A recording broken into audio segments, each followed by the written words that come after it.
বাড়ির আশেপাশের মানুষ সবাই আমাকে নিয়ে হিংসা করে, বলে আমি নাকি স্বামী সুহাগী বউ, আরও বলে আমি নাকি সারাদিন সাজুগুজু নিয়ে ব্যস্ত থাকি। আচ্ছা আপনারা বলেন তো, তাহলে এত সুন্দর করে ঘরটাকে গোছায় কে, রান্না বাড়া করে হাজব্যান্ডকে খেতে দেয় কে, পরিবারটা কে দেখে রাখে? আপনারা যে আমাকে নিয়ে হিংসা করেন, হ্যাঁ হিংসা করতো না যদি সারাদিন মোবাইলটা হাতে নিয়ে পরকিয়া করতাম, দিন ভরে মডেল মডেল করে বাইরে ঘোরাফেরা করতাম, তাহলে সবাই আমাকে ভালো বলতো। আমি ঘরে থাকি তো আমার ঘরটাকে আমি সাজিয়ে গুজিয়ে বেহস্তখানা বানিয়ে রাখি, নিজে পরিপাটি থাকি, এই জন্য হয়তোবা আশেপাশে কারো ভালো লাগে না। এই যে সকাল হয়েছে দেখেন, এতগুলো প্লাস্টিকের মগ নিয়ে আসছি ধোয়ার জন্য। কারণ কি জানেন, আমার হাজব্যান্ড আমাদের বিল্ডিংয়ের নিচে দোকান করে, সারাদিন এই জানালাটা দিয়ে তাকে পানি দিতে হয়, দুধ দিতে হয়, চা দিতে হয়, শরবত দিতে হয়। এরকম করতে করতে দেখা যায় অনেকগুলো মগ তার কাছে চলে যায়।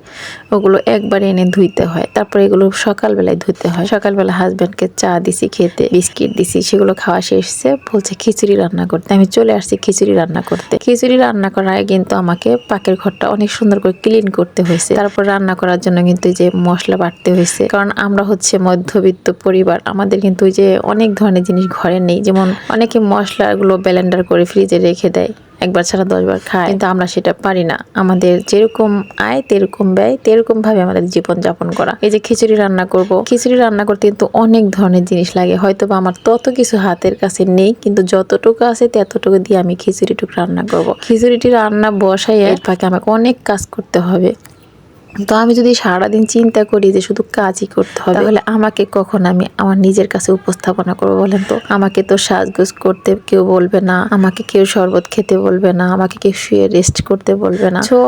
ছোটবেলা বিয়ে হয়ে গেছে যেহেতু, সেখানে পরিবার বাবা মা ভাই বোন সব দেশের বাড়িতে রেখে স্বামীর বাড়ি চলে আসছে। স্বামী থাকবে, তাকে নিয়ে সারাক্ষণ ব্যস্ত, ছেলে মেয়ে থাকবে, তাদেরকে নিয়ে ব্যস্ত, কিন্তু আমাকে নিয়ে কে ব্যস্ত থাকবে? আমি তো সারাক্ষণ তাদের জন্য কাজকর্ম নিয়ে ব্যস্ত থাকবো। তো সেই ক্ষেত্রে আমি মনে করি যে নিজেকে পরিপাটি রাখাটাও আমার দরকার, কারণ লাইফটা আমার সুন্দর রাখার দায়িত্ব আমার। দেখেন আমি রান্না করতে এসে সাজুগুজু করি, অবসর সময় আমি মেহেদি দিই, মেহেদি দিতে আমার ভীষণ ভালো লাগে। আর মেহেদি না দিলে না নিজেকে কেমন যেন একটা গেরুয়া ভূতের মতো লাগে। সারাক্ষণ কানের দুল, হাতে মানে সুন্দর জামা, ঘরটাকে সুন্দর করে সাজিয়ে গুছিয়ে রাখা, পরিপাটি রাখা, এটাই হচ্ছে আমার কাজ। আমি সারাদিন মোবাইল টিপাই। আমার হাজবেন্ড বলে তুমি সারাদিন মোবাইলে কি করো? যখন আমার ভিডিওগুলো দেখাই তখন খুশি হয়ে যায়, বলে আমার লক্ষ্মী বউ সারাদিন কত কাজ করছে আর ভিডিও করছে।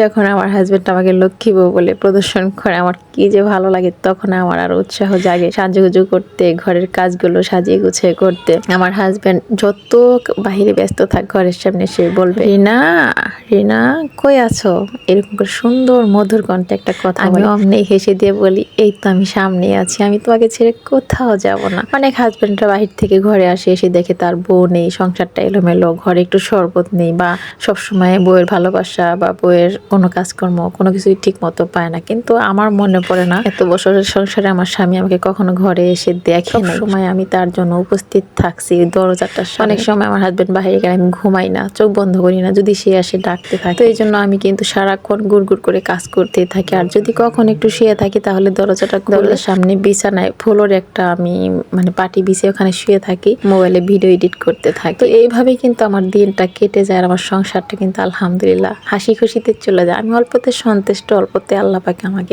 এত পরিমাণ ভালো রেখেছে। আমার কোনো চাহিদা নাই। এই যে আমাদের ঘরটা এত সুন্দর করে সাজানো গোছানো, ক্ষুদ্র জিনিস দিয়ে, ক্ষুদ্র টাকা দিয়ে, আর আমার হাজবেন্ডের রাজমিস্ত্রি কন্ট্রাক্টরের সৎ টাকা দিয়ে ঘরটাকে আমি সাজাই নাই। আমার হাজবেন্ড নিজের ইচ্ছায় আমাকে ছোটখাটো জিনিস কিনে দিয়েছে, বলছে আমাদের এটা লাগবে সেটা লাগবে। আমি বলছি তো অত কিছু দরকার হবে না। তারপর আমার হাজবেন্ড কিন্তু আমাকে ছোটখাটো যেই হোক অনেক কিছু দিয়ে আমার ঘরটাকে সাজিয়ে দিয়েছে। সে হয়তো আমাকে দামি ড্রেস দিতে পারে না, দামি খাবার কিনে দিতে পারে না, কিন্তু মিষ্টি করে রিনা বলে যখন আমার কলিজাটা ঠান্ডা হয়ে যায়।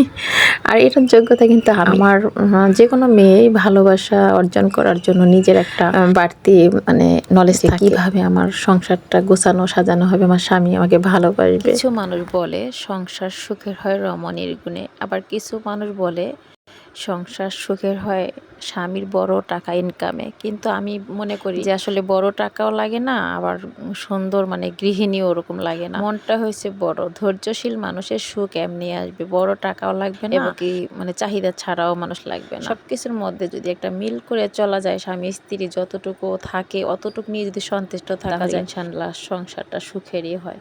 তো আপনারা ভালো থাকবেন, আমার জন্য দোয়া করবেন। আমরা চাঁদপুরে বেড়াতে যাবো ইনশাল্লাহ আগামী দিন।